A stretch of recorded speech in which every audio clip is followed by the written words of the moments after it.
For a Type R to wear a Type R badge, the car actually has to reach Type R status, and this thing, for me, absolutely nails that brief. There's a good reason why these are so popular with tuners and in motorsport applications. They're just bloody strong. Unfortunately, a few of you have ruined them. This thing just does driving so incredibly well. For the longest time, many people considered this generation Civic Type R to not only be one of the greatest Type R Hondas of all time, but they also claim that it's one of the all-time greatest hot hatch performance cars. The thing is though, those claims were made quite a few years ago. What about now? How are they aging? What goes wrong with them? What do they like to drive and live with? And should you seriously consider buying one? Because surely it's a future classic, right? Or should you avoid it because isn't it just an old Honda hatchback? Well, before we answer all of those questions and so many more, what exactly do we have here? Firstly, thanks to the previous era EK9 Civic and DC2 Integra Type R, basically rewriting the rulebook when it came to fast front-wheel drive cars, the EP3 Type R had huge shoes to fill. Not to mention, this period represented something of a golden era for Japanese performance vehicles. The thing is, Honda made a bit of a controversial decision with these because these are not made in Japan. They're made in this exotic location called Swindon in the UK. And while all EP3 featured the now iconic K20 2-litre inline 4, sending power to the front wheels via a 6-speed manual transmission, technically speaking, there were actually two examples of the same car, European and Japanese market versions. And apologies to our UK and European viewers because, yeah, you guys really missed out with these things. The Japanese spec cars, as the ones found here in Australia thanks to great importing, boast a range of mechanical upgrades over the European cars. Not to mention, all Japan spec powertrains were built in Japan, shipped to the UK, and installed in the Japanese calibrated cars, which interestingly focus even more on performance than the Euro spec ones. On the topic of missing out, also, apologies to our North American viewers who know this as the Civic Si or SIR.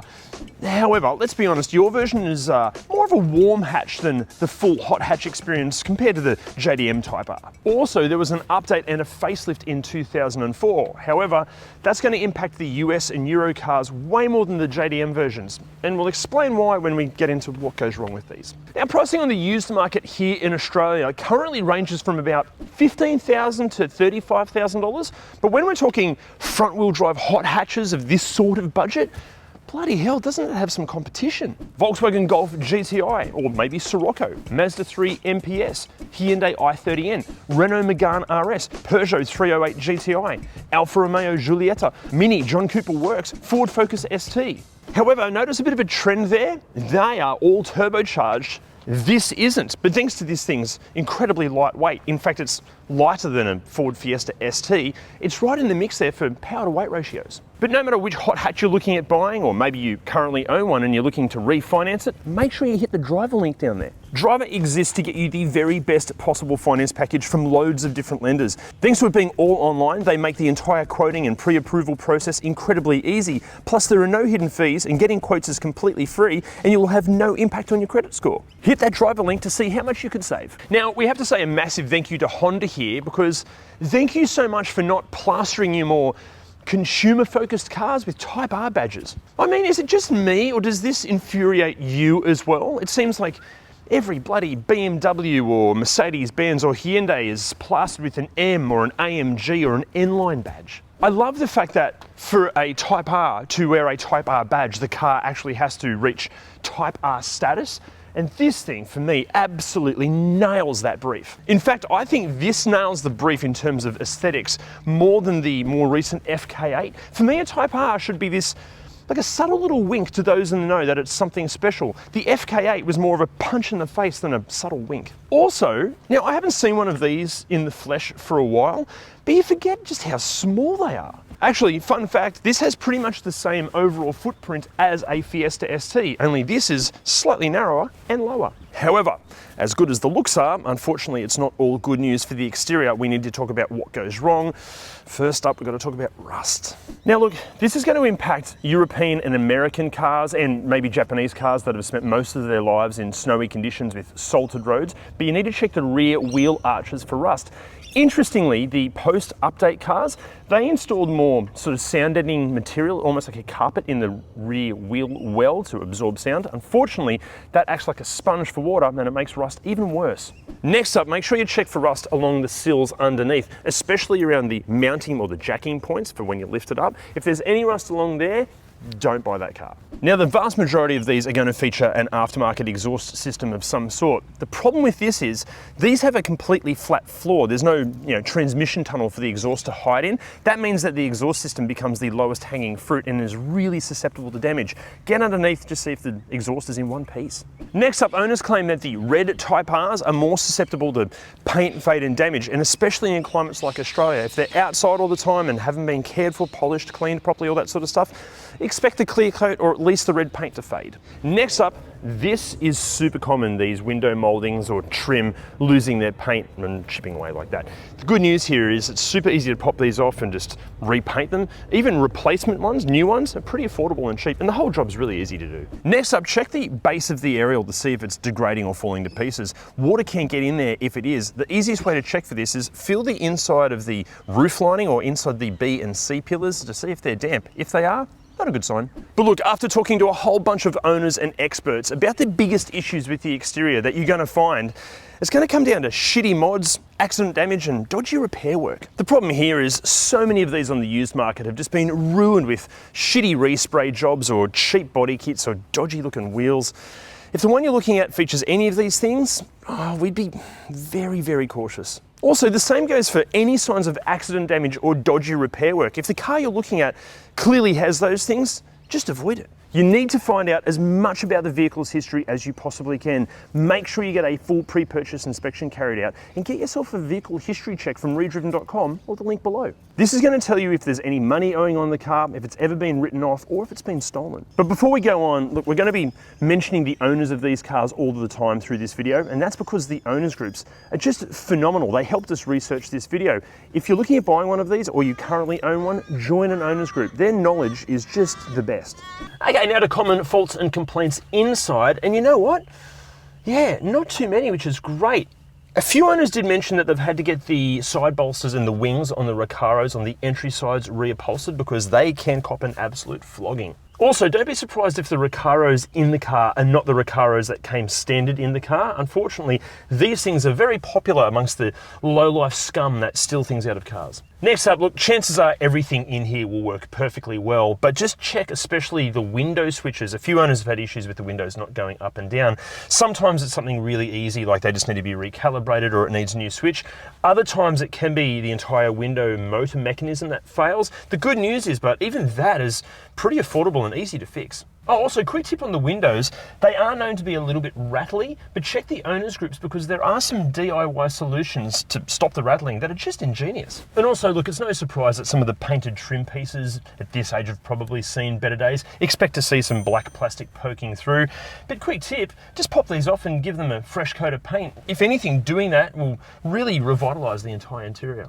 Actually, just on the wear and tear in these, and look, obviously every Type R is going to vary depending on kilometres and how it's been treated.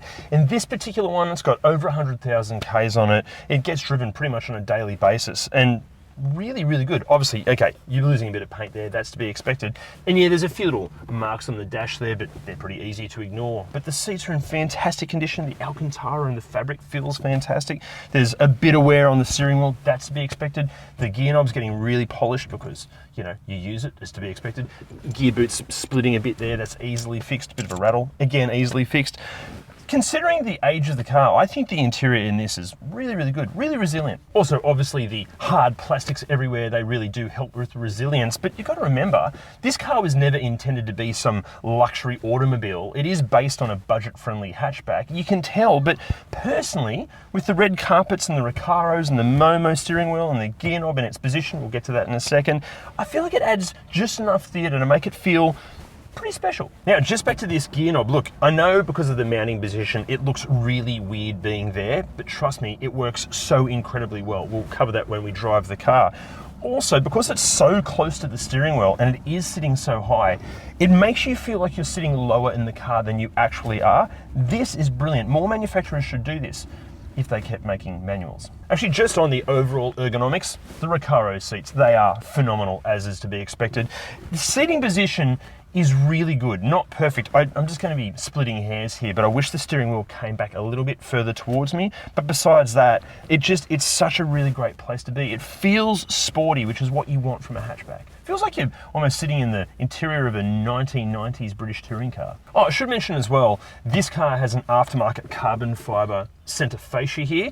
I don't know if it comes up on camera, but it actually looks really good. I don't know if it's legit carbon fiber, but it certainly looks it, and yeah, looks great. Now, as far as actually using this interior, all the switchgear is where you want it to be, and it still feels really, really good. And then practicality, it's a Honda. It shines in practicality. Here we go. Got a little shelf here. You've got okay sized door bins here and a little door pocket here for the owner's spare key, I think for his garage door. You've got spots for your phone everywhere. You've got a spot for your phone down there. You've got a spot for your phone. Okay, not really there, but it sort of fits. You've got two cup holders that are perfectly sized for small pretentious coffees, the ones I like an espresso, double ristretto, something like that. Little storage bin here, little storage bin here for your phone down there. You've got a spot under the gear knob. Oh, no way. Oh, this whole thing slides. So you've even got more storage down there. That's genius. I didn't know it did that. Spot perfectly sized for your phone just here. Another cup holder here. You've got a pretty decent sized glove box there. You've got a bookshelf just there. Depending on what aftermarket head unit or head unit you've got, you might have storage just there. A little bit rattly, that's to be expected. Fantastic storage up front. Brilliant practicality, Honda. Also, I just found another cup holder hiding here under the air vent, which means if you've got a cold drink, you can keep it cold with your air conditioning. Bloody brilliant. No sunglasses, but that's okay. Now, in terms of what features and equipment you get, yeah, not heaps, to be honest. Remember, we are talking about the early 2000s, and the car was focused primarily on being a lightweight performance car, not giving you all of the whistles and bells. And look, obviously, you can forget about any kind of modern phone connectivity, Apple CarPlay, Android Auto, even Bluetooth, forget that. Plus, chances are you're never going to find one of these with the original head unit in it, and a lot of the aftermarket head units fitted are generally pretty rubbish these days as well. But look, good news, because it is just a standard double din fascia, you can fit an aftermarket head unit with Apple CarPlay, Android Auto. It also means you can fit a reversing camera, parking sensors, whatever tech you want. But do us a favor, use a really high quality head unit. Nothing cheapens the interior like a dodgy aftermarket one. You and the car, you deserve better than that. Aside from the infotainment, you're still going to get air conditioning, power windows, central locking, and all of this and more. And yeah, I know it's not much. Something else that a few owners complained about as well is that the standard OEM wiper blades do a crap job at wiping. Luckily, WiperTech can help with that. And as a thank you present to the legend John that lent us this car, he's going home with a free set of these. But we're not leaving you out either. If you want 15% off and free express shipping on a set of super easy to order, easy to fit and wonderfully wiping wiper blades, hit the link below.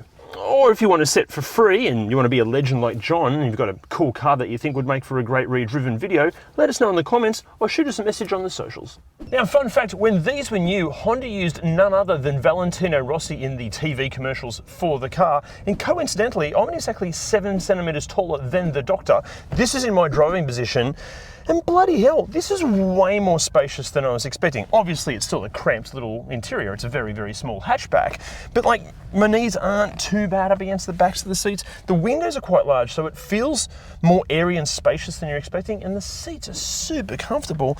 This is a real surprise. I didn't think it'd be this comfortable back here. As far as wear and tear back here, this thing's more than 20 years old and you'd never know. In fact, I don't know if anyone has ever sat back here because it feels like a new car. There's no scratches, the seats, the fabric's fantastic. And as far as features and practicality goes, none. As far as space in the boot goes, yeah, as you'd expect, pretty bloody good. Also, the seats fold completely flat, which is super handy. It's what you expect, nothing exciting back here. As far as safety goes, we are talking about a car from the early 2000s. Safety was not high on the priority list. At best, you're going to get a couple of airbags, ABS, seat belts, doors, a roof, some glass, that's about it. There's no traction control, there's no stability control, there's no active safety tech to speak of in any way, shape or form.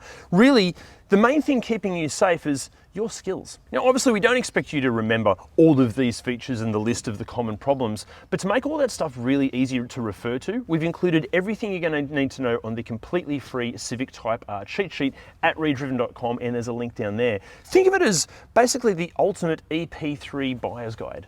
Okay, common complaints and faults when it comes to actually driving these, the first thing you need to check is how the steering feels, especially on pre-update cars.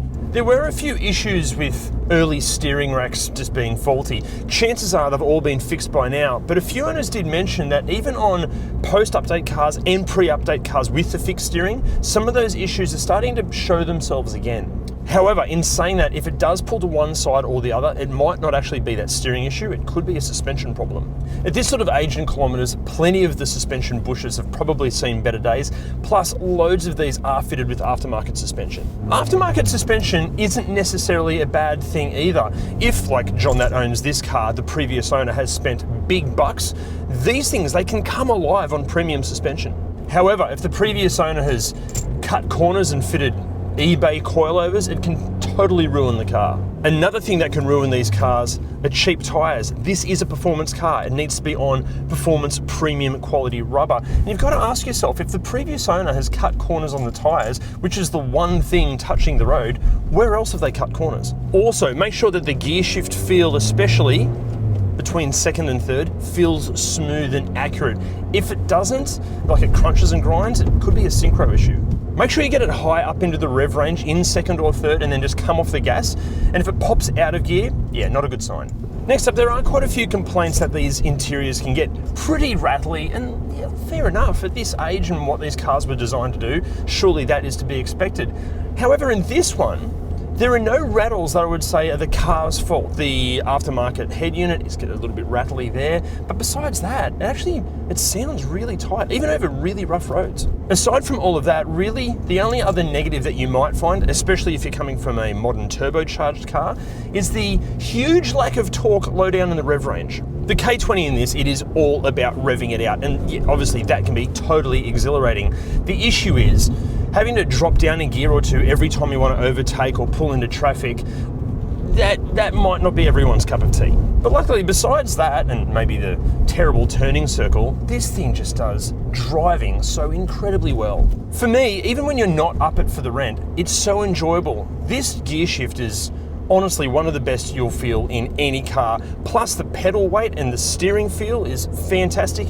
Because the car is so small and light, it just feels energetic all of the time. Although in saying that, because it does feel alive and energetic all of the time, maybe that could be a bit too much for some people. It's never really relaxing at any time. But again, that's not really what the car was designed for. The problem with this, of course, is that the car just encourages you to drive the pants off it all the time.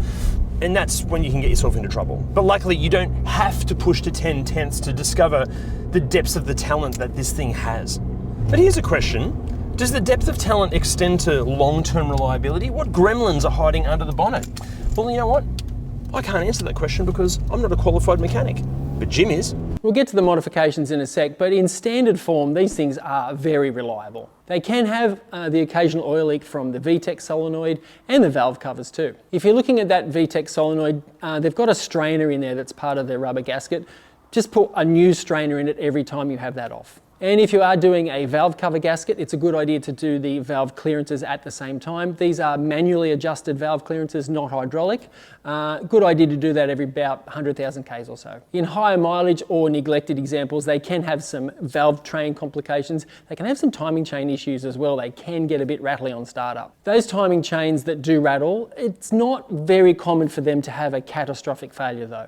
And if it's had a poor service history, it is likely to burn oil. Old age things are starting to creep in with these things. Alternators, starter motors, and AC compressors are pretty common failure points as well. The early models pre-facelift does have an issue with the steering rack where the bushes just flog out, so you'll have to look out for that as well. Transmissions in these usually are pretty good. The synchros can be an issue though, especially if it's been flogged or if it's been poorly serviced. Unfortunately, that is the case with most of these though. The rear calipers on these can be problematic. They just seize up, but that's mainly in climates that are moist. Look, overall mechanically, if you can verify that it has had a good service history and hasn't been owned by a dickhead, you are very, very unlikely to have any issues with it. But the problem is so many of these have been owned by dickheads and do have a lot of shitty mods. Now, if that is the case, all bets are off. And if that's the case, if it's got shitty mods, just go and find another one. There's always another car. If you've ever seriously considered buying a Mazda MX-5 or maybe a Honda S2000, but their complete lack of practicality has put you off, this is the car for you. The EP3 Type R is basically the more sensible front-wheel drive version of those two, and it truly is as brilliant as that sounds. And also, don't let the whole front-wheel drive thing put you off either. Learn how to drive one of these properly, and I promise you, this is easily as engaging as anything sending power to the rear or all four wheels. And yeah, okay, sure, it might not be the most comfortable or even sensible option as your one and only car, but an EP3 that ticks all of the critical pre-purchase inspection boxes is an incredibly special car, and one that is sure to be a future classic. However, for what really good examples of these are asking, you could also find yourself behind the wheel of a mint condition one of these instead. So a question for you, if you weren't to buy this or this, what would you buy? Let us know in the comments. See you next time. Now, pricing currently ranges from about $15,000 to $35,000 here on the used market. But when we're talking front-wheel drive hot hatches in this sort of budget, doesn't that play and ruin the take? Because